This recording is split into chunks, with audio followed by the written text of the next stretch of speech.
Hello, welcome to Channel Annabella. This week we explore classic Doctor Who and such memorable and wondrous moments. Phil, today we're discussing the topic of Classic Who as I stroke the screen. Oh, there it is. It's brilliant. This technology is fantastic. So, here we are. We have the first Doctor, played by William Hartnell. His first story appearance was that of The Unearthly Child. I believe it was a 4-part serial. His final story was The 10th Planet, which 2 of the 4 are still remaining. He obviously had quite a lot of assistance in his era. One thing I was going to mention, because I was discussing this, at this stage, continuity of scripts is quite fascinating, and a classic example of this is if people are aware of a story called Galaxy 4, which was a story with the first Doctor, and it was initially written for Ian and Barbara's character, but of course, when it came to filming it, they had left, and of course it was then Vicky and Stephen that had to pick up the dialogue that was initially written for Ian and Barbara. Remember, it was started in 1963. And it was started in 1963. He had a 4-year stint, and then when he had finished his Doodlebug, we have Patrick Troughton. First story, completely missing, but remastered as an animated classic, 6-part serial, Dalek Master Plan. So obviously we're in 1966. First Patrick Troughton story, starring Annika Wills, Michael Crazin, and obviously Patrick Troughton with Ben and Polly, and it was a Dalek story. I suppose they obviously wanted to set him off with a Dalek story because they at that stage were quite a popular villain, so if you want to reintroduce a new character like the Doctor, you want to go with a very popular choice of villain. Of course, through the course of the Pat Troughton era, he was synonymous with a lot of the Cybermen story, because obviously after the 10th Planet there were many Cybermen stories which came throughout his particular genre. So you had the Moonbase, that was the first one. Tomb of the Cybermen. You had Wheel in Space and Invasion, and obviously they were, like I said, quite a lot of his stories that had things like the Cybermen in. And I think obviously his genre was, they always say it was kind of base under siege type stories, and a lot of obviously Cybermen stories to boot. Some of his episodes are missing from the archives, some you've got some of complete, so it does vary. He had, again like Hartnell, an interesting reign of assistants. One particular assistant, who obviously everyone who is a Who fan will be aware of course, was played by Fraser Hines, who of course played Jamie, the young Scottish lad. And he, interestingly enough, backstory from what I've heard, he did his spiel in Highlanders, and then was obviously seen by directors and things, and they thought that he would look good if he carried on as a regular. But the trouble was, and this is the continuity of scripts, once they'd introduced him at the end of Highlanders, preceding stories such as Underwater Menace and Moonbase, I'm not quite sure about the others, but those stories particularly, Underwater Menace suffered a little bit because he had to share lines with Ben's character, because they hadn't properly written for him. And then if you get to the Moonbase story, that suffers because basically they had to sort of write him as ill with this weird virus thing, so that he wasn't actually in the story. And Patrick Troughton was known as the Cosmic Hobo. Yes, he was known as the Cosmic, and I'm trying to keep stroking the screen, it's not actually working. Oh, well, never mind, you've got to stroke harder. Yes, Miriam, thank you very much for the advice about stroking harder. Oh, the joys. The joys. Anyway, move on to the Dandy. Yes, we now get to the Dandy. We get through 1970s. This was the first colour transmission of Doctor Who. Woo! At least for television, because I would like to note that the TV series in the 1960s had the 2 colour films written by Terry Nation, part of the Nation scripts and all Peter that. Cushing was the Doctor in those two. Peter Cushing. But, so we have the first transmission of colour episodes, and the first episode was Spearhead from Space. That was all in colour, that was a 4-part serial. He's now, as well as having his assistant, so the first assistant, of course, he has is Liz Shaw, but he's also based in Unit. He's Earthbound, isn't he? Earthbound and Unit. And Carbound. And Carbound, yes. But the idea is there was also a lot of interesting friction between himself and the Brigadier. because they would often, a good example of this is the Doctor Who and the Silurian story, and kind of the conflict about how to deal with the Silurian crisis in relation to obviously the military and his response. And there's a lot of and martial arts. And martial arts, yes. Let's just throw martial arts in randomly. Yeah, but it's 1970s. This has got to have martial arts. Well, of course. So anyway, I know for a fact that he was 1970 to 1974. His final story was that of Planet of the Spiders. Itch my chin. And she's itched her chin. Just a revelating thing that his final story was... Probably no, I can't remember. Sorry. It's fine. It was Planet of the Spiders, 6-part serial, and then he's joined by the wonderful Liz Sladen in an episode called Time Warriors, and obviously towards his final stint... What about Hannah Fear in Tupperware Box? Yeah, we're not into the Tom Baker era with the Tupperware box in the hand yet. We've not even got there, Miriam. You've jumped the gun. Sorry. Never mind. Yeah, there he is. There he is, the hobo student, 4th Doctor. Yes. This was, even today, still the longest standing, which was a 7-year stint. So with the 7-year stint, oodles of companions. Oodles of episodes. A lot of his early material. Yeah, Philip is learning English, everyone. It's just great. Early stuff was because I think obviously, Hammer House of Horror was BBC. I don't know. What do I know? I think it's Hammer House of Horror is a separate film story. Was kind of gothic film horror. Yes. That was going on at the same time. And then if you look at the genre of kind of Tom Baker, there were many episodes you could say are clearly influenced by Hammer House of Horror. But like For the example, Wings of we Wing have Chang. And Brain of Infamous Morbius, priest. which you've got the kind of I love gothic that horror episode. of Frankenstein. Oh yes, good old Brain of Morbius. What's the Helens of Talons Wang one? Chang Yeah, was I mentioned. We mentioned Helens of Wang Chang, that's brilliant. Oh And then- yes, apart from the obvious racism. Yes. Moving swiftly on. Moving swiftly on. And then, what do we have? And then, so like says he Hand of Fear in Tupperware Box. Hand of Fear in Tupperware Tupperware Box. yes. So Liz Sladen's final story was, of course, Hand of Fear, as has been mentioned. And Tupperware that box. Involved, Tupperware box in a hand. It's lovely. Marvellous. Yeah, and lots of quarries in Wales. Well, yes, absolutely. Quarries were always a popular thing with Doctor Who. Particularly Welsh ones. Welsh ones, yes. And so his final story was that of 4-part serial Logopolist. Oh boy, here we go. And this was where there's different creative opinions about this, because obviously I'm just staying in the remit of classic Who, but this was, from a certain perspective, perhaps a little too crowded in terms of the characters around the Oh Doctor. god, it was like, how many people do you need? Well, it had the Doctor, Adric, Nyssa, Tegan. Yeah, and didn't they have like the Watcher as well? The Watcher, And wasn't a regular character. The Watcher appears at the end. I know, Of I know, Logopolis, but he's like hovering around. Well, he's in Logopolis, hovering around. And That's then kind you've of part got of that setting up the mood, isn't it? Because the Doctor in the talk story... about the Master already.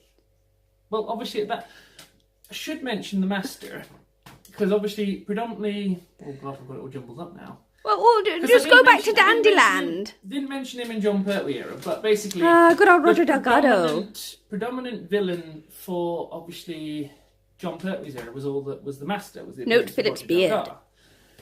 But after the actor passed away, it was then decided whether to bring the character back.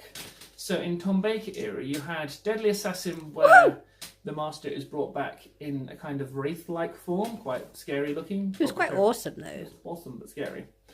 And then you had an episode called Keeper of Traken, which, as well as introducing Nyssa's character, only appeared as a guest actress, apparently, and then on her merit was... Wasn't that a 5th Doctor story?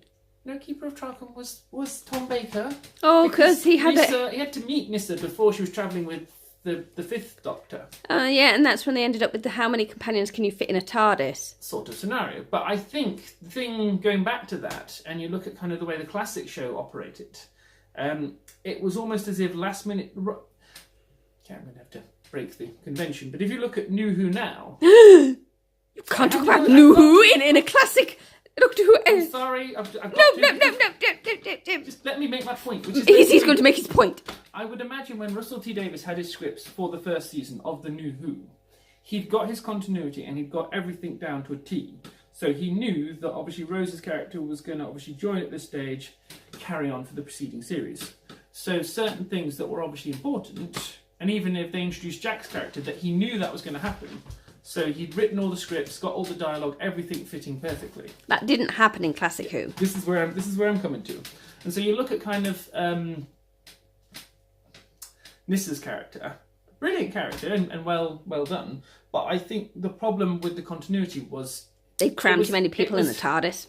Well, obviously she was written in as a guest appearance. So obviously her appearance later on in oh god, I'm gonna have to my memory thing go here. I think it was episode 2 of Logopolis, but I might have to double check. So please don't kill me or anyone. But I think it was episode 2 of Logopolis. I could be wrong. But that appearance and all the stuff in and around it had to be crammed when a decision was made that they were going to cast her more long term. Oh, how many companions did the Fourth Doctor have in total? Well, all his assistants from being... Yeah, because we haven't even mentioned the Key to Time series where we had Romana. Okay. Well, that was Romana 1. We had Sarah Jane Smith, Harry Sullivan. Mm-hmm. Then we had Leela from the Tribe of the 17. Mm-hmm. Then we had the first K9 as given by Professor Marriott. Mm-hmm. Then after he loses Leela and loses K9 Mark 1, he finds that he's built a K9 Mark 2, and we meet Romana 1 for the Key to Time for the series. Key to Time series, which was quite a good. Oh yeah, Key to Time series probably by modern era. And we also visit Stonehenge. Yes, by modern era standards, if you look at the Key to Time setup, it's very much in the ilk of what modern era would do, because you've got an abiding arc. You've got here's where it starts. Here's kind of the dramatic conclusion. And then you have a female Time Lord regeneration. Well, actually, it's never seen on. It's speculated, but it's never seen, and sometimes it's perceived as a bit glib. But yes, we do. And then we have Romana 2. Romana's probably a bit like a gay man. She just got bored of one thing to wear and decided to put something else on. Just a bit vain like that. Like she's like, I'm a bit tired of this whole posh bird with frilly coat thing. I think I'm going to be a space princess from outer space, and decide to wear a different body. Yeah, didn't Romana 2 marry Richard Dawkins? She had indeed, from what I heard. Yeah, anyway, what's this got to do with Doctor Who? I don't know, you introduced it, so Okay. Continuity of thought here. Yeah, so that's basically had a lot of companions. Anyway, back to the Keeper of Track and Malarkey. Yeah, they wrote in Nissa's character, and then, like I says, the continuity... It had its ups and downs because that was a last-minute decision. Obviously, Matthew Waterhouse was always intended to be written in full circle, and that was set up for his character, and therefore that all flowed. Nissa's character, there were certain decisions which were made probably later, so scripts had to be edited accordingly. What happened to Chameleon and was Chameleon? Chameleon wasn't Tom Baker. You're talking about the. Oh, I'm ahead of myself again. She is, yes. So anyway, we're now going to go. Oh, look. There it is. Through Logopolis. Through Logopolis, and then into so his first story was that of Castrovalva. Known as the boyfriend Doctor, weirdly enough. And in terms of filming early seasons, apparently it was not all done in order for his first season, but I think the idea was when he did his performance for Castrovalva, it was a bit more refined because he had more practice. The first story that he filmed from that season was, of course, Fought to Doomsday. And I think they filmed Castrovalva last, so as to give him a much better... So he's got more grounding in his performance. Yeah. And you can probably follow the continuity of haircuts. I mean, how many companions did the Fifth Doctor have? Well, he started with Nyssa, Tegan and Adric. What about Chameleon? I've not got there yet. Nyssa, Tegan, Adric. Then obviously they lose Adric's character in Earthshock. Shocking. And then there's kind of an interesting cliffhanger, which I'm not sure... why the series did this, or whether... See, in my opinion, at the end of Time Flight, we have this mysterious thing where Tegan's sort of shock horror left behind, and you're sort of like... In my opinion, what the writer should have done, they should have kind of not had her there for at least 2 stories, and then done the Arc of Infinity, where she's discovered in Amsterdam. But what they've kind of done is, she's the cliffhanger of Time Flight, and then they go straight into Arc of Infinity, where she crops up again. What about Remembrance of the Daleks? Because isn't that when she leaves? Or I'm Remember, you're talking about the wrong Dalek story. Remembrance of I the know. Dalek is Sylvester McCoy. Yes, but I'm thinking of what about Resurrection, but I've not even got to Resurrection. Sorry, because that's where she goes. Sorry, No. I shall go back in my box. I'll just be the camera person. You see, there's the Arc of There Infinity. you go, look. I'll do some zooming. There you are. You're zoomed. Point to the beard. Hello, look, I have a beard. Fabulous. Where was I? Yes. So, Arc of Infinity, and then obviously at the end of Arc of Infinity, Tegan and Issa are all reunited and all that sort of stuff. And then we go Snake Dance, and then it's what we call The Kinder. Well, yeah, Snake Dance was the follow-up. And we don't to mean the Kinder. chocolate. No, we're talking about the frightening snake thing that, invades people's dreams. Ah, yes. And the mirrors. You need mirrors, And everyone. the mirrors. Anyway, so then you get to the Guardian trilogy, Woohoo. which consists of Mordred Undead, Black Terminus, Guardian, White Guardian. and Enlightenment. Obviously, in the Guardian trilogy, you're introduced to the character of Turlo, who's sent to assassinate the Doctor. And then you get to the story Terminus, and of course this is the end of Nissa's character. She decides to stay on Terminus to help cure the Lazarus disease, or make a more effective cure for the Lazarus disease. Goodbye to Nissa. Goodbye to Nissa. And then after that story, Resurrection of the Daleks. we've not even got there because we've only got as far as Terminus. No. Too eager to get there. We then obviously get to, at some point, so we've had Terminus, and then obviously... How done the Sea Devils? No, I'm confused now. She's confusing me. Sorry. I'll just be quiet. So what was it? So then we get to Enlightenment, and then after Enlightenment, I'm guessing we probably get Tool. What about Chameleon? Yeah, we'll get to Chameleon eventually. Yes, he's there after Enlightenment because you have the King's Demon story, which introduces the character of Chameleon. Hooray! Which was obviously meant to be a more long-term thing, but only made 2 appearances in the King's Demon, and then finally killed off in Planet of Fire. Obviously, there were the design of the actual robot or whatever it was wasn't practical, and No. they had to kind of swiftly Kibosh him. kibosh him. Yes. Next. So then, obviously, we lose Tegan's character in An Resurrection of the Daleks. Oh, but isn't that where we see, what's his face again? Who? The commander, That's the first appearance. Not again. It's the first. No. Appearance. You're talking about Lytton, aren't you? Yes. Yeah, Lytton's first appearance was Resurrection of the Daleks. Ah. And then when you're jumping the gun, See, I'm always jumping the gun. It keeps you on your toes. Anyway, so then after 16 minutes in, by the way, Phil. No, after the resurrection of the Daleks, How would you then know? You get to. You can't even see the timer. I don't know. I'm just guessing. It's confusing. Hurry up. Finish the Fifth Doctor already. We spent ages on him. He meets Perry and then obviously regenerates in caves of Androzani Major. And this thing is not. Oh, there he is. There we go. The alien So now boyfriend we've got doctor. a twin dilemma, and obviously, I mean, he had a good spiel, but it was kind of cut short. Trial of a Time Lord was good, though. Trial of a Time Lord. Trial of a Time Lord is good, but I suppose there's a confusing element to it in the. I know, the companion's got the wrong stories. Well, I have that theory, but whether others will agree with me, just because if Mel is the computer programmer from Pease Pottage, then in a way what was the Drathro story? No, No. the Triffids. Yeah, no, I'm getting there. Just let me explain. Oh, Lord. Because Mel's character was the computer programmer from Pease Pottage, the Drathro story, which was probably the Mysterious Planet, I'm hoping I'm right, which obviously had the Doctor and Perry, I sort of thought maybe it would have worked better if they'd have written Mel into that story, purely because, she's the computer expert. And then given Perry the... And Perry should have had the verboid attack, because in the series it was established that she had a specialism in Botany. herbology and botany. So in a way, she would have been a brilliant kind of mind to kind of solve the problem of the verboids. And Yeah. obviously she'd be quite, she'd work But out. she still should have ended up with King Ucarnos. Wow, yes, yes, she should have been. She ended up with King Ucarnos, but I mean the middle story, that's fine because her. Oh, and you've not talked about... Yes, good old Syl. Well, Syl's the middle story, which is the Mind Warp. Yeah, but isn't it Vengeance on Varos? Was Syl's first story, and it was written by the same writer that done Vengeance on Varos and did the trial sequence. The trouble with the trial sequence is, I think... Oh, it got woolly towards the end. Well, it wasn't a woolliness, but it was... Basically, if you think about it, the Unexpected Planet, the Mind Warp, Terror of the Verboids in themselves should have just been complete stories with no interruptions. And so there was this strange idea that you're kind of watching the story, and then it's interrupted by the courtroom. Yeah, it was just weird.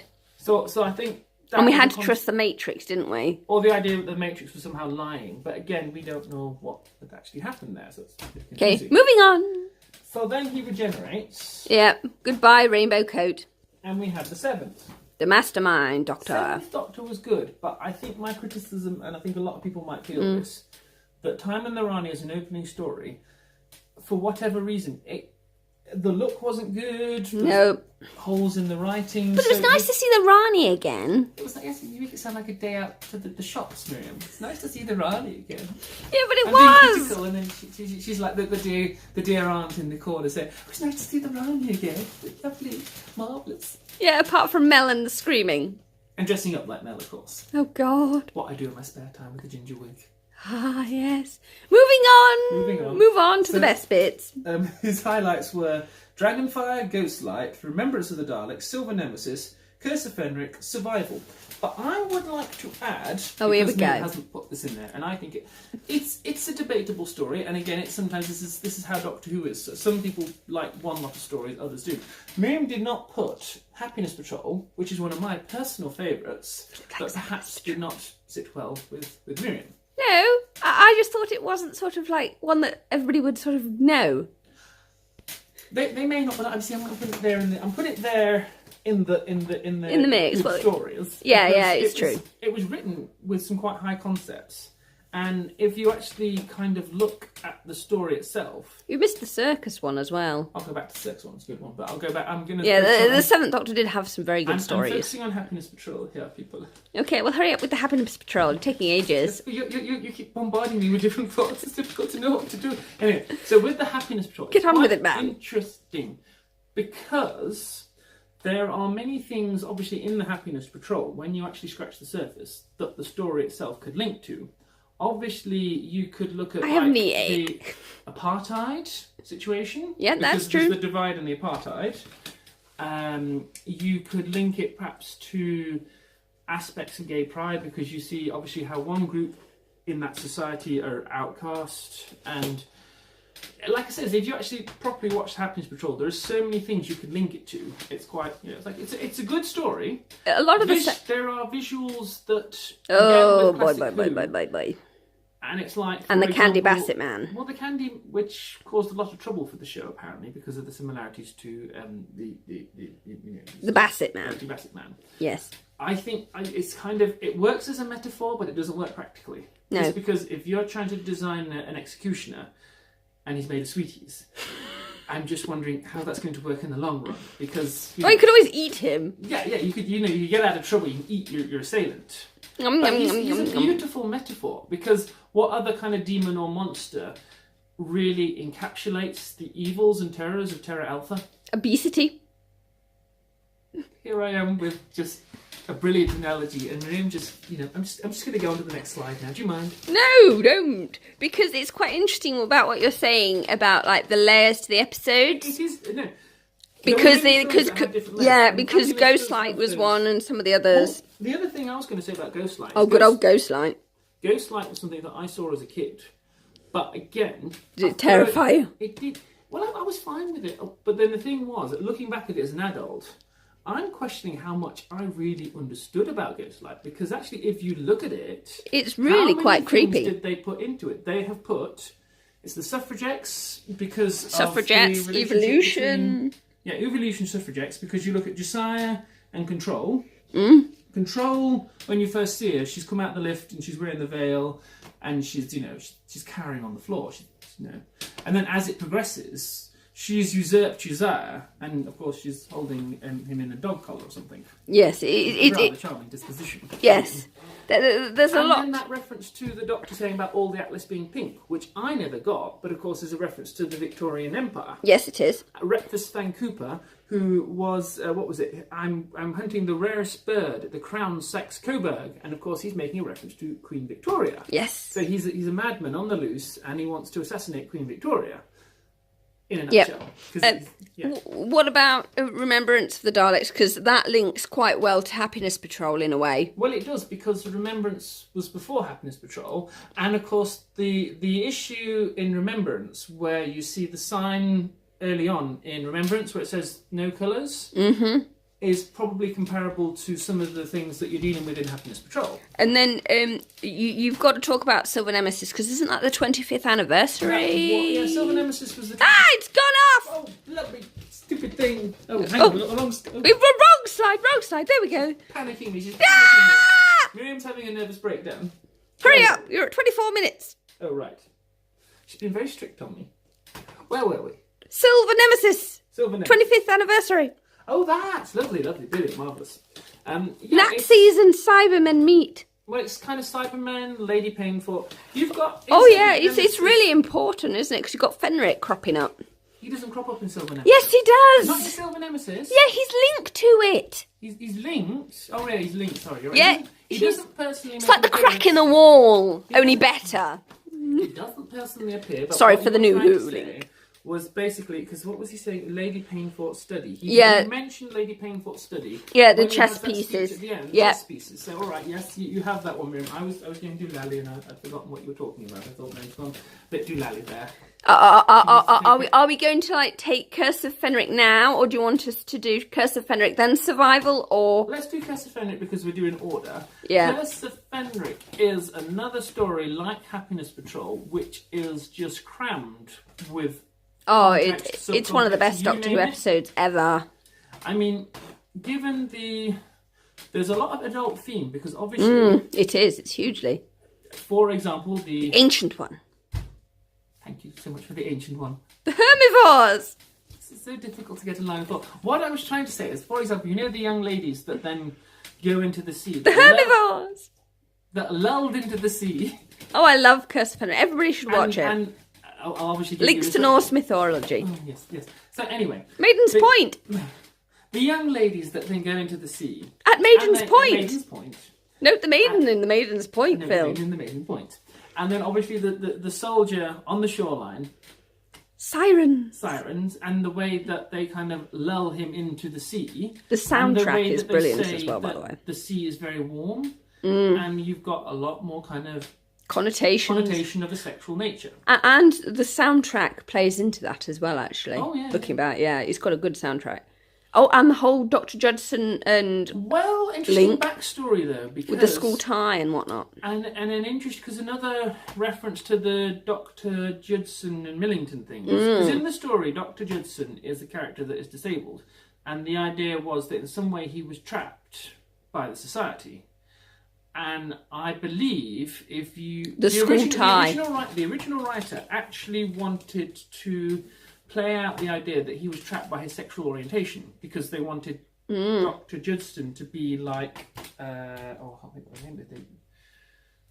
Never mind. But there was another idea, and again, this is the idea: vampires, sexual orientation, sexual desires, and all that sort of stuff. Yeah, Curse of Fenric is a brilliant episode. And like I said, Because you can get it where they've taken all of the episodes out of The it. cliffhangers. Yeah, and you can just watch it like a full movie. very good, very good. Yeah, it's held in such high regard in Who mythology. Right, Well, we've got to talk about survival. You can't swizzle on without talking about survival. I'm a master.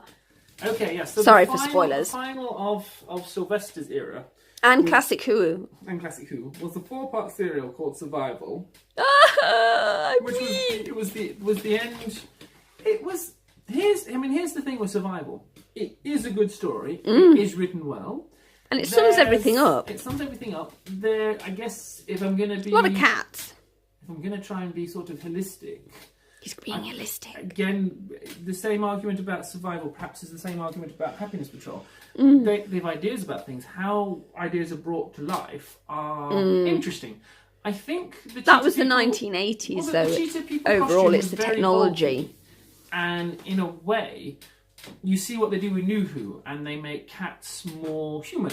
Yes. Like, with more human faces, so you've got a relatable character. The Cheetah People, like I said, it was a very bulky costume, and you didn't always get that sort of sense. But it was, for some of the effects for the 1980s, is actually quite good. Oh, no, I Yeah, but the 1980s did struggle with effects. But we've not talked about the baseball bat and the Daleks, and the Ghetto Blaster, and various other things. Well, I'll mention the baseball bat. The Blat Bat. Going back to Remembrance of the Daleks. Check it out, people. That's Imperial why versus Ace's Renegade. Ace's character beats up an Imperial Dalek with a baseball bat, which was sitting in the hand of Omega. Yes, just what you want. Baseball Because bat. didn't we have the Hand of Omega, and what else did we have in this particular in What, the the- seventh Doctor's era? Ah, it's happened What, again. you mean in terms of Gallifreyan? Yeah. Oh, yeah, we'll go back to it. They have something with they had the Rassilon. They had the Hand of Omega. He announced himself to Davros as like keeper of Rassilon, the legacy of Rassilon or something. There's a Yeah. big speech thing there. It was a really good speech, actually, There was. because the Seventh Doctor had some very good speeches. Oh yes. And at the end of Silver Nemesis, you had the great Doctor Professor Who Are You line. Ah yes. Yeah, and the but story it of the was mystery, yes. all building up to this mastermind, which really played out really Well, well there's in Curse of Fenric with the chessboard. Yes, but then there was another master. And then in Survival, you had the final showdown between him and the Master. Yes, If we fight like animals, we'll die like animals, etc., etc. and then we get to We're finally going to conclude, people. It's So- been a long ride. each Doctor. I think each Doctor appeals to different people in general. I think if you talk to Classic Who veterans, that a lot of them will kind of say they Do they have badges? I don't know if they have badges, but I think they'll always say that a particular Doctor appealed to their generation or their kind of, that to them that Doctor was their Doctor sort of thing. The quick script turnover damaged continuity. Oh, yeah. The companions were chosen, and also On like their I said, popularity. You go back to really Classic Who, and it's like, rumour has it, after the Mythmakers, Maureen O'Brien, who played Vicky, was originally scripted into Dalek Master Plan, but obviously, because of what was happening in Dalek Master Plan, it's like her character wasn't present. You have 4 episodes with Katrina's character, and then 8 episodes with Sarah Kingdom, who's quite good. Can we wrap up, Phil? Because you're on over half an hour. The show was No offence. a good start for a lot of good writers, as exemplified Douglas Adams. Yep. Added to that, Terry Nation also went on to do his Blake 7 series, and the thing was, I don't know if he'd got his initial start in Doctor Who, so that was good. Each Doctor did not, and the Doctors... They didn't control the their actors look. themselves didn't necessarily control their look, but From again, 1 to 7. Each Doctor they had a different creative team around them, and I suppose for the feel of different things. For example, Tom Baker, early Baker, was... Booker, I can't remember. I'm allowed to say that, by the way. Yeah, you are. But hurry up, Phil. Hang on, I'm sure. But let us conclude this Basically, on the sofa. the best way I can say this, though, is if you think about early Tom Baker, it was Yes. very gothic, dark horror. Oh, it was. Then I think there was a slight decline in some of the Baker episodes where it had gone in a different direction. For Like- example, if you look at like Nightmare on Eden, which was not necessarily one of the best stories, obviously certain creative decisions that were made there where the show was being a bit flippant sometimes. Shall we conclude on the sofa, Phil? Yes, okay. Hello! Blimey, she's YouTube, very loud. it's finally here! Me and Phil! On the sofa, finally finishing the second of his chats with Phils. This has been February, so my apologies for the length and the rambling of Classic Who, but you might like it. I like Classic Who. He likes Classic Who. Am I being obscured by the stop button? No, you're not being obscured by the stop button. It's just how it looks. Sorry, so I'm not Deal gonna with be- your pain. I'm being obscured by different buttons. Except he's not. They can't see them. Oh, that's all right then, fine. What was the question again? Right, next March, the 3rd month of 2019, we were still doing the 13th Doctor. Yes. Yeah, okay. So next month, we're going to talk about the 13th Doctor. It's going to be an interesting The time. pause button's near my nostrils. Yes, I know the pause button's near your nostrils. I don't think I like So, that. just to be random and totally odd, does anybody have any views on Brexit? I have no idea what's going to happen. I think that's pretty much the rest of the country. I think that speaks for everybody in the whole of the United Kingdom of Great Britain and Northern Ireland. And Gibraltar and Guernsey and Jersey and the Isle of Man and the Isle of Wight and the Falkland Islands. None of us know what is actually happening or what we've actually voted for. So yeah, sorry about that. Anyway, let's talk about something happy. That pause button's seriously going up my nasal passage. Yeah, but what's that got to do with Doctor Who? How are we going to end with the summary? Oh, that right. Yeah, sorry. Yeah, Classic Who. Sorry for the Brexit interruption. Nobody knows.